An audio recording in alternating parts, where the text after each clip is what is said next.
কোনো একটা কাজ দেখে আমরা আমাদের অনুভূতিটা অনেক সময় এরকম ভাবে প্রকাশ করি। মানে আমরা যে কাজটা দেখলাম বা যে কাজটা অনুভব করলাম সেটা নিয়ে আমরা খুবই এক্সাইটেড, আনন্দিত, আমাদের খুবই ভালো লেগেছে সেই কাজটা দেখার পর। তখন আমরা আমাদের অনুভূতিটাকে এই রকম ভাবে কিন্তু প্রকাশ করছি যে খেলার মতন খেলেছে, পড়ার মতন পড়েছে, লেখার মতন লিখেছে, শেখার মতন শিখেছে। খুব সুন্দর কথা, প্রতিদিন এই ধরনের কথা আমরা বলি। তো এই বাক্যগুলোকে কিভাবে ইংলিশে বলবে সেটাই এই ভিডিওতে দেখাবো। এখানে প্রত্যেকটাই আমরা আমাদের একটা আবেগ দিয়ে বলছি। প্রত্যেকটা বাক্যের মধ্যে আমাদের একটা অনুভূতি, তীব্র অনুভূতি আছে যে আমরা খুবই স্যাটিসফাইড। তো এই বাক্যগুলোকে তোমরা যখন করবে দেখে মনে হচ্ছে এখানে কিভাবে আনবো বাক্যটাকে, কিন্তু এখানে কিছুই না।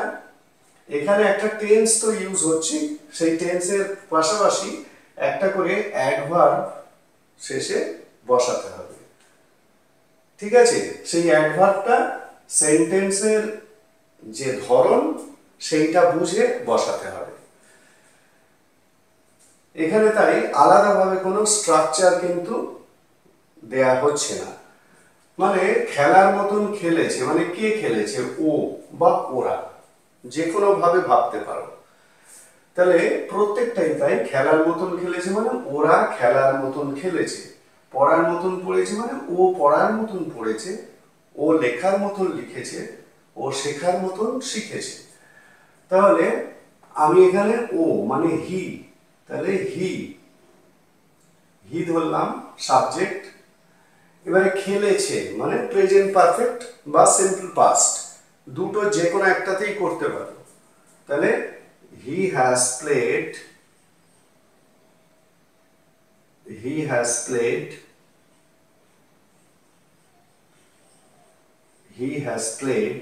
এইবারে তুমি যে এই কথাটা বলছো বা তোমরা যে এই কথাটা বলছো, তোমরা খুবই স্যাটিসফাইড, আনন্দিত, সেই কারণে একটা অ্যাডভার্ব এখানে বসাতে হবে সেন্টেন্সের ধরন দেখে। তাহলে হি হ্যাজ প্লেড ব্রিলিয়ান্টলি,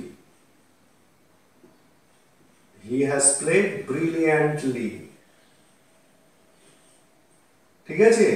এই ওয়ার্ডটা যখনই বসাচ্ছ তখন তোমার বাক্য মানে বাংলা বাক্যের ধরনটা এরকম হয়ে যাচ্ছে। হি হ্যাজ প্লেড ব্রিলিয়ান্টলি মানে ও খেলার মতন খেলেছে। পরেরটা পড়ার মতন পড়েছে। একইভাবে ও হলো সাবজেক্ট, হি হ্যাজ রেড, এখানে পড়ার মতন পড়েছে মানে আগাগোড়া পড়েছে, সম্পূর্ণভাবে পড়েছে। He has red thoroughly,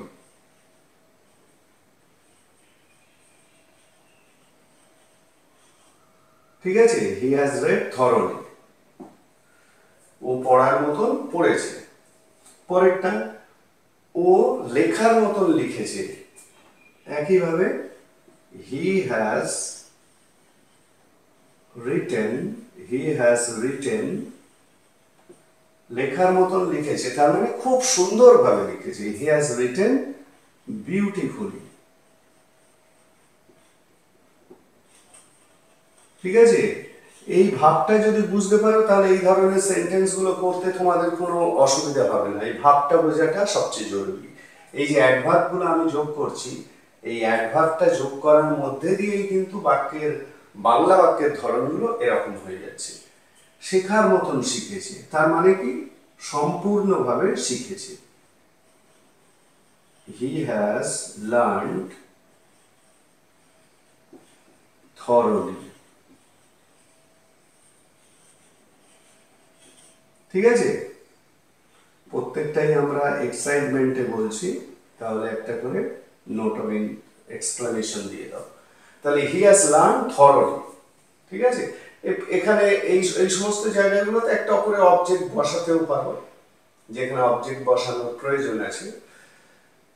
object বসিয়ে সেন্টেন্সগুলোকে কমপ্লিট করতে পারো তোমরা, কিন্তু আসলে সেন্টেন্সগুলো এইভাবেই তোমাদেরকে বলতে হবে। He has learn thoroughly, he has written beautifully, he has red thoroughly, he has played brilliantly. বোঝা গেল? তাহলে এই ধরনের প্রতিদিনের কথায় ব্যবহার হওয়া খুবই প্রচলিত বাক্যগুলোকে ইংলিশে এইভাবে বলতে হবে।